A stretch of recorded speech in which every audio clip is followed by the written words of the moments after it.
Charles Chauvel.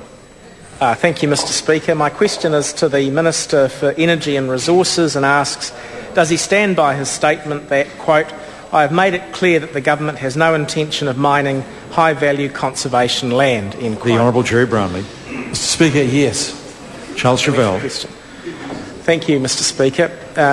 What did the Minister's colleague Nick Smith say to him when he told him that he was considering altering Schedule 4 of the Crown Minerals Act to exclude parts of the Kahurangi National Park to allow easier access for mining, and is he, unlike Nick Smith, able to rule out boundary changes for the Kahurangi National Park or alterations to Schedule 4 that would allow for easier access to mining within the park?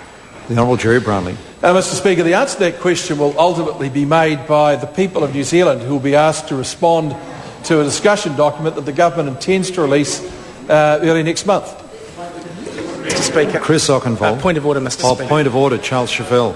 Mr Speaker, my question simply asked the Minister to tell the House what his ministerial colleague Nick Smith said about Kahurangi National Park, and the question simply wasn't addressed, sir. Well, in fairness to the Honourable Member, where I have a problem with members seeking my help with answers to questions is almost too often they get up and say under a point of order, my question was this. But in fact, there was a whole lot more to the question than that. And the Minister's entitled to take whichever part of a question they choose. And members will observe that where very precise questions are asked, I've been pretty tough on ministers in delivering an answer to them, but the discipline lies with the questioner. Charles Chauvel, Chris Ockenvold, supplementary. Thank you, Mr Speaker. To the Minister, has he seen any statements in support of mining on conservation land? The Honourable Jerry Brownlee. Mr Speaker, yes, I have. I've seen a statement from the Honourable Phil Goff which says, and I quote, I think most New Zealanders want to see a balanced, they want to see some areas that are less sensitive in the conservation estate available to environmentally sensitive mining. Mr Speaker, I have, however, also seen a statement from the member asking the primary question, Mr Charles Chauvel, in which he says, quote, what we will not do is permit exploration or mining on the conservation estate. Mr Speaker, Mr Chauvel seems to forget that under Labor there were no less than 82 mines on conservation land.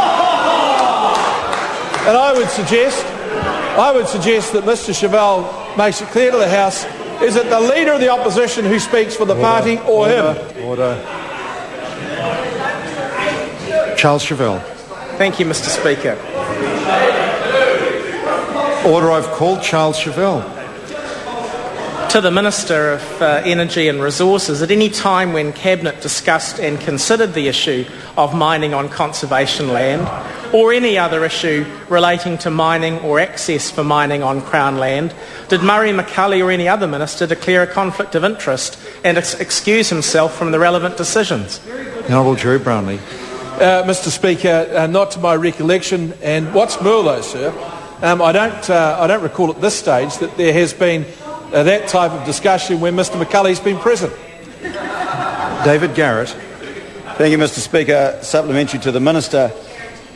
Does he agree that given the value of New Zealand's oil exports, any proposed oil exploration in Schedule 4 land should be treated on a case-by-case basis and not rejected out of hand in a knee-jerk political reaction? The Honourable Jerry Brownlee. Mr Speaker, the member makes a very good point that case-by-case would be the basis on which any decisions might eventually be made. But in the first instance, there is going to be a public consultation process, and the government does look forward to broad participation in that process. Question number 12, Jackie Dean. Mr Speaker, my question